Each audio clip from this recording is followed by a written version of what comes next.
طرز تهیه سس مایونز فرانسوی اصل. مواد لازم: تخم مرغ 1 عدد، سس خردلی قاشق غذاخوری، نمک نصف قاشق چایخوری، روغن زیتون و یا روغن بادام زمینی 250 میلی لیتر، آب لیموی تازه 1.5 قاشق غذاخوری. نکات مهمی که باید بهش توجه کنید اینه که تخم مرغ باید حتما در دمای اتاق باشه زمان استفاده. پس تخم مرغ رو نیم ساعت حداقل در دمای اتاق قرار بدید. اگر تخم مرغ رو مستقیم از یخچال در میارید، اون رو برای چند دقیقه در آب گرم قرار بدید تا به دمای اتاق برسه. در صورتی که دوست دارید سس مایونز شما رنگش سفید بشه، میتونید از 1 قاشق غذاخوری سرکه نیز استفاده بکنید. برای تهیه سس مایونز بهترین دستگاه پوره کن هستش و سس مایونز رو در یک ظرف شیشه‌ای و یا پلاستیکی استوانه‌ای درست میکنید. داخل ظرف استوانه‌ای تخم مرغ رو اضافه بکنید، آب لیمو رو اضافه بکنید، نمک رو اضافه بکنید، سس خردل رو اضافه بکنید،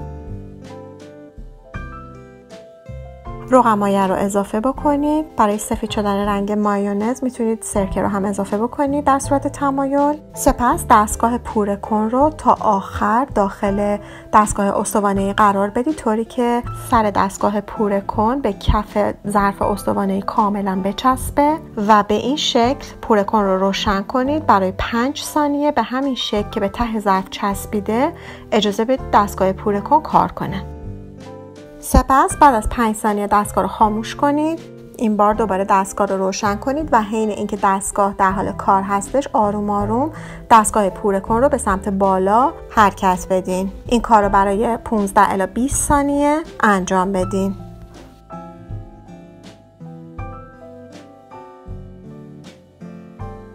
همونطور که میبینید سس مایونز ما بعد از 15 الی 20 ثانیه کاملا آماده هستش.